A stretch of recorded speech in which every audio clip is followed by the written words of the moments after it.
Peraldo não sugere em lugar algum que a sodomia seja um pecado ao qual os próprios confessores possam ser particularmente propensos. Em um livro para leitores clericais, ele permanece em silêncio sobre o perigo desse pecado letal para o clero. O silêncio deliberado é necessário como parte da cautela que ele tem invocado com tanta frequência? Essas perguntas não seriam tão importantes se Peraldo não incluísse em seu Tratado da Luxúria 3 seções sobre o problema dos pecados sexuais entre o clero e os membros de casas religiosas. Então, a gente sabe que no material para confessores é deliberado a omissão. Os capítulos falam apenas de pecados sexuais entre homens e mulheres, quando ele trata de líderes religiosos. Peraldo cita Sêneca, por exemplo, sobre a brutalidade de ceder à fornicação. Ele cita Gênesis 6, olha que coisa interessante. Lembram na live sobre pecado original, a relação sexual entre deuses e mulheres? Olha como ele interpreta isso. Ele vai citar Gênesis 6 sobre os filhos de Deus, que tomam esposas entre as filhas dos homens, e interpreta que filhos de Deus são para ele entendidos como homens sob votos religiosos. Ou seja, né, completamente fora da realidade de quem escreveu o texto. Peraldo ainda oferece ao leitor 2 longas histórias morais.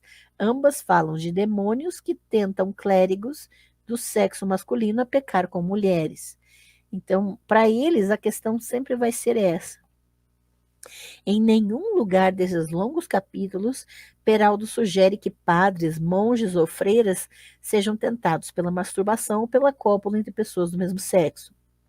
No entanto, Paulo da Hungria, seu predecessor dominicano, destacou os padres e monges como uma classe em que a sodomia era encontrada com mais frequência.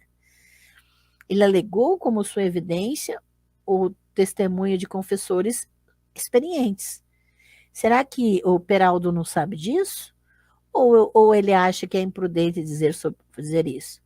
O silêncio do confessionário pode ter se tornado o silêncio do guia do confessor para a teologia moral.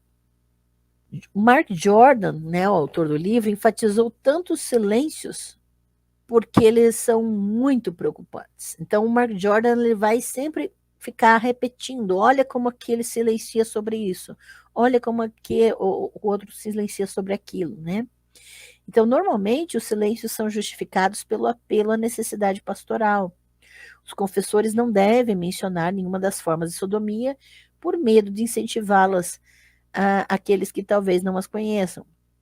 Essa justificativa é incoerente no que diz respeito às suas suposições de pecados contra a natureza.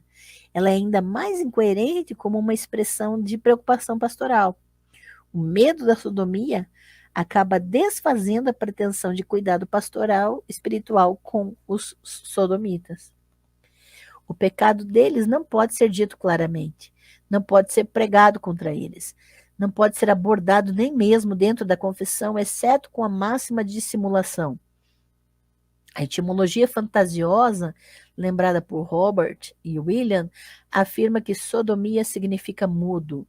Isso aí realmente é uma fantasia, não tem nenhuma justificativa.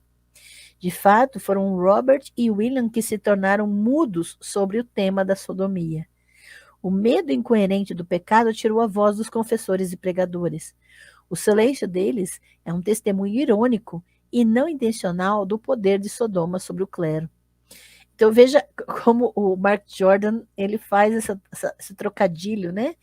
E joga com a omissão dessas pessoas que falam tanto, tanto, tanto, mas se omitem completamente e também não são